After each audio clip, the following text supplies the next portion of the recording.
Manchester United akan lawan dengan Tottenham. So, jom kita buat combination XI Manchester United dan juga Tottenham. Dekat bahagian goalkeeper, aku akan pilih Vicario sebab Onana barai. Dekat bahagian defense, aku akan pilih Harry Maguire sebab dia sangat cemerlang musim ni.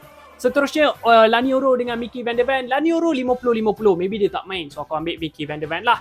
Next, aku akan pilih Pedro Porro sebab dia agak inconsistent. Sama juga dengan Patrick Dorgu, dia pun tak bagus musim ni. Next adalah dekat bahagian midfield, kita ada Bentancur dan juga Manuel Ugarte. Bentancur ni bagus juga untuk Tottenham, tapi aku pilih Manuel Ugarte. Memang sangat bagus lah musim ni. Next, Megbal maybe tak main dekat final 50-50. Casemiro sangat cemerlang musim ni dekat UEL. So, kita pilih Casemiro. Next adalah, of course, kita tak ada Maddison sebab Maddison mengalami kecederaan. So, final dia tak main juga. So, kita pilih Magnifico.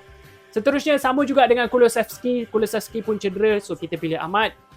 Seterusnya, untuk dua orang mamat ni aku tak tahu nak cakap apa lah sebab dua-dua ni kurang bagus musim ni. Sama juga dengan Solanke dan juga Rasmus Hojlund, dua-dua tak boleh pakai. Tapi aku still pilih Solanke lah. Seterusnya Son dengan Garnacho. Garnacho seorang player yang bagus tapi dia punya finishing dekat final third tu memang barai, so aku pilih Son. Next, siapa yang akan menang final? Bagi aku Manchester United akan menang 2-1. Apa pula prediction korang? Jangan lupa komen. So Manchester United menang dekat final.